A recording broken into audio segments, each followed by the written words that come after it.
Tell me if this sounds familiar. It's the 27th of the month. You're not broke. You're not irresponsible. You earn a decent wage. You're not splashing out on luxury holidays or designer clothes. And somehow, you have almost nothing left. You open your bank account. You do the mental maths. You cannot explain where it went. That feeling, that specific, quietly devastating confusion of I work hard and I have nothing to show for it, is the most common financial experience in the UK and the US right now. And it has nothing to do with how much you earn. It has everything to do with the fact that nobody ever gave you a system. In the next 8 minutes, I'm going to give you the simplest, most effective budgeting system ever created. 3 numbers. That's it. And by the time this video ends, you'll know exactly where every pound and dollar you earn should go for the rest of your life. The 50-30-20 rule was created by U.S. Senator Elizabeth Warren before she was a senator, when she was a Harvard bankruptcy professor studying why ordinary American families kept ending up in financial crisis despite having jobs and incomes. What she found was simple. It wasn't a spending problem. It was a proportion problem. People weren't overspending wildly. They just had no framework for what enough looked like in each area of their life. The 50-30-20 rule fixed that. With 3 numbers. In this video, we're going to break down exactly what those 3 numbers mean, how to apply them to a real UK and US income, what to do when the numbers don't fit perfectly, which they often won't, and how to start using this system this week, today, without a spreadsheet or a finance degree. Let's start with the rule itself. It is genuinely this simple. Take your monthly take-home pay, what actually lands in your bank account after tax. Then split it like this. 50% goes to needs, 30% goes to wants, 20% goes to savings and debt repayment. That's the whole rule. 3 buckets, 3 percentages, done. But let's make this real. Meet Tom. He's 29, lives in Manchester, takes home £2,200 a month after tax. Under the 50-30-20 rule, his money splits like this. £1,100 per month goes to needs, rent or mortgage, council tax, utilities, groceries, transport, insurance, minimum debt payments. The things that would cause a genuine problem if they weren't paid. £660 per month goes to wants, eating out, subscriptions, nights out, holidays, hobbies, new clothes, anything that makes life enjoyable but isn't strictly essential. £440 per month goes to savings and debt, emergency fund, pension contributions, ISA, paying off credit cards above the minimum, or saving for a house deposit. Now let's run the same numbers for an American. Meet Marcus. He's 31, lives in Chicago, takes home £3,500 a month after tax. $1,750 per month to needs, rent, utilities, groceries, car payments, health insurance, minimum loan payments.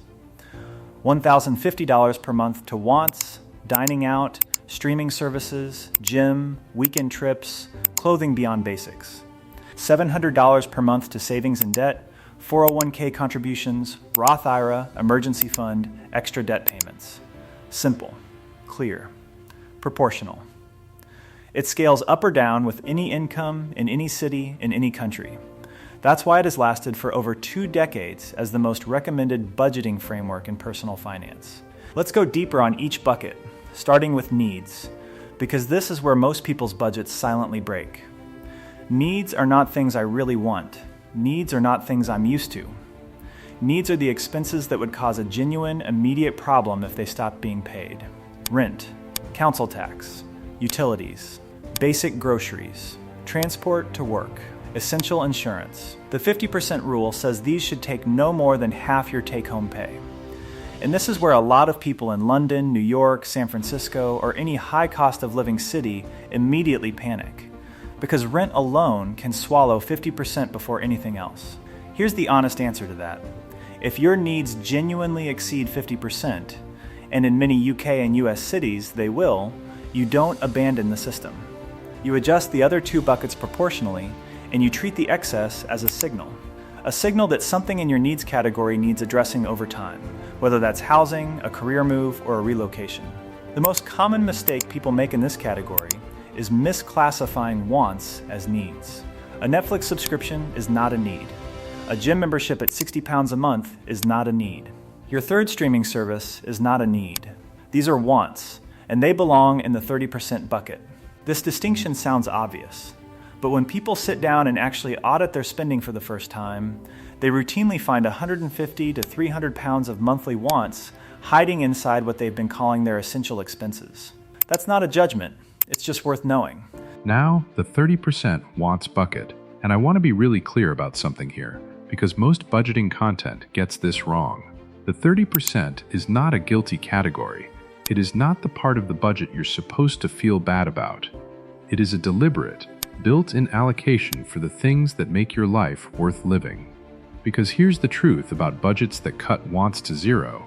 They don't work. Not long-term, not sustainably.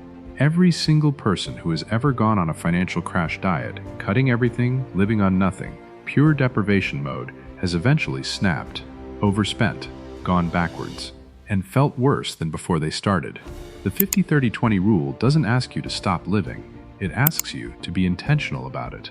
Your 30% is for the meal out with friends on Friday, the weekend trip you've been looking forward to, the hobby that keeps you sane, the clothing that isn't purely functional, the experiences that become memories. The goal isn't to spend less than 30% on wants as a badge of honor. The goal is to spend up to 30%, knowingly, deliberately, without guilt, and to stop there. Guilt-free spending within a limit is the entire psychological innovation of this system. It's what makes it sustainable where every other budget fails. And now, the 20%. This is the number that separates people who build wealth from people who don't. The 20% bucket has two jobs. First, build your emergency fund, 3 to 6 months of essential expenses, sitting in a high-interest savings account, untouched unless something genuinely goes wrong.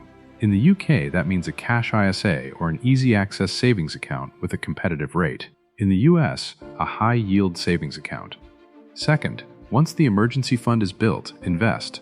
A stocks and shares ISA in the UK, a Roth IRA in the US, a low-cost index fund. Automate the contribution. Leave it alone. We covered this in detail in our last video. Link is in the description. Third, if you have high-interest debt, pay it above the minimum inside this 20%. Every extra pound or dollar you put toward a 22% credit card is a guaranteed 22% return. Nothing in the stock market reliably beats that.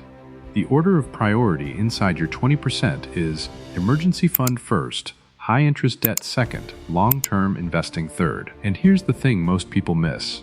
20% is the floor, not the ceiling. If you can save 25%, do it.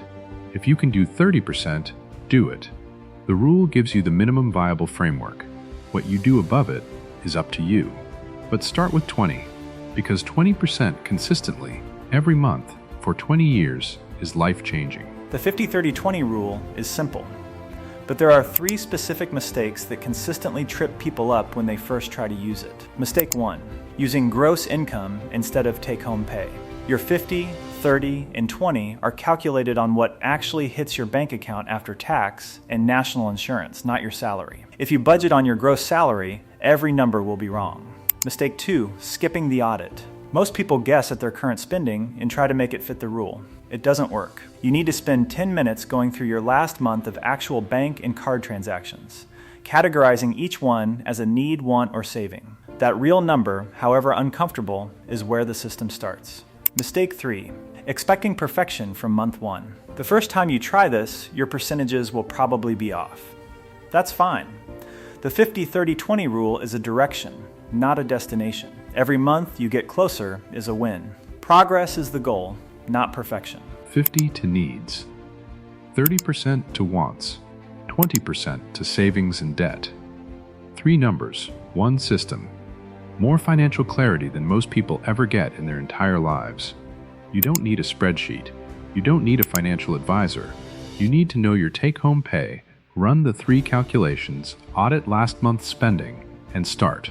That's it. That's the whole thing. Now here's what I want you to do right now.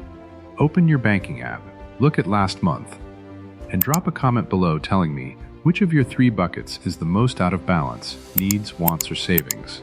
Just one word. I genuinely want to know, and I reply to every comment. Your answer might shape the next video I make. If this gave you clarity, share it with someone who keeps saying they're bad with money. They're not bad with money, they just never had a system. Subscribe for a new personal finance video every week. See you then.